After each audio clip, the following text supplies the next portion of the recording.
આકાશવાણીનું આ ભુજ કેન્દ્ર છે. પ્રસ્તુત છે પ્રાસંગિક. વિષય છે ચંદ્રશેખર આઝાદ. સંપાદન અને પઠન છે વિરલ રાણાનું. આજે મહાન ક્રાંતિકારી અને સ્વતંત્રતા સેનાની ચંદ્રશેખર આઝાદની પુણ્યતિથિ છે. આજે તે ખાસ દિવસ છે જ્યારે માતૃભૂમિ માટે ચંદ્રશેખરે તેમના પ્રાણોની આહુતિ આપી હતી. 27 ફેબ્રુઆરી 1931માં અલ્હાબાદના આલ્ફ્રેડ પાર્કમાં અંગ્રેજોના એકલો સામનો કર્યા પછી ચંદ્રશેખર આઝાદે પોતાને ગોળી મારી લીધી હતી. 23 જુલાઈ 1906માં ચંદ્રશેખર આઝાદનો જન્મ મધ્યપ્રદેશના જાંબુઆ જિલ્લામાં બાબરા નામના ગામમાં થયો હતો. ચંદ્રશેખર આઝાદનું કહેવું હતું, મારું નામ આઝાદ છે, મારા પિતાનું નામ સ્વતંત્રતા અને મારું ઘર જેલ છે. ચંદ્રશેખર આઝાદના ક્રાંતિકારી વિચારો હતા અને આ કારણે તેમણે આઝાદીની જંગમાં તેમનો ફાળો આપ્યો હતો. ચંદ્રશેખર આઝાદના વિચાર આજે પણ લાખો લોકોને પ્રેરણા આપે છે. તેમના પિતા ઈમાનદાર, સ્વાભિમાની, સાહસી અને વચનના પાકા હતા.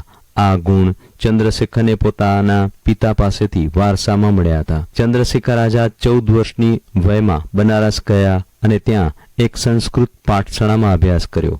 ત્યાં તેમણે કાયદાભંગ આંદોલનમાં યોગદાન આપ્યું હતું.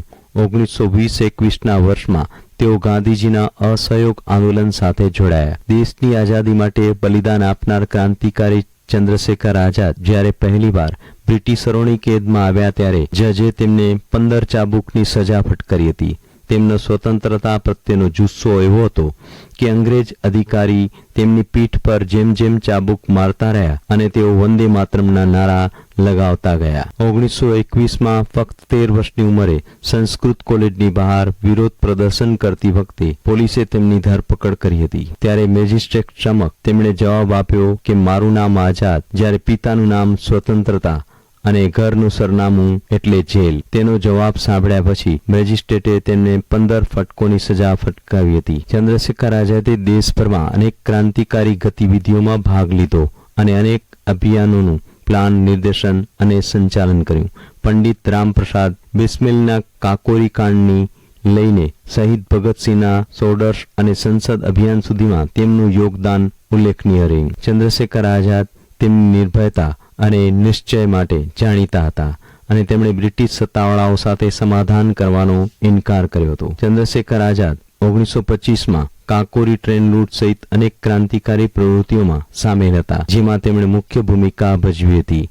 લાલા લજપતરાયની હત્યાના બદલામાં લાહોરમાં બ્રિટિશ પોલીસ અધિકારી જેપી સોન્ડર્સની ગોળી મારવામાં પણ સામેલ હતા. ચંદ્રશેખર મહાત્મા ગાંધીના ઉપદેશોથી પ્રભાવિત હતા અને અહિંસક પ્રતિકારની શક્તિમાં માનતા હતા.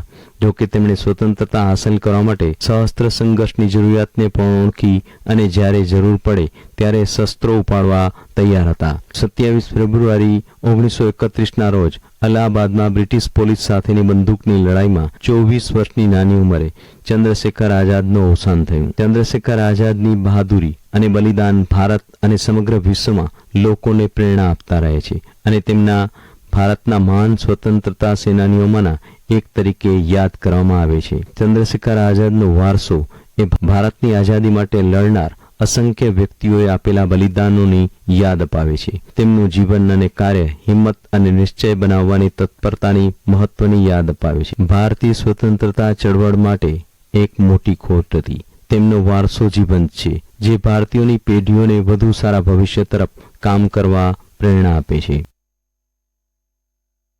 ચંદ્રશેખર આઝાદ વિશે પ્રાસંગિક આપે સાંભળ્યો. સંપાદન અને પઠન હતું વિરલ રાણાનું.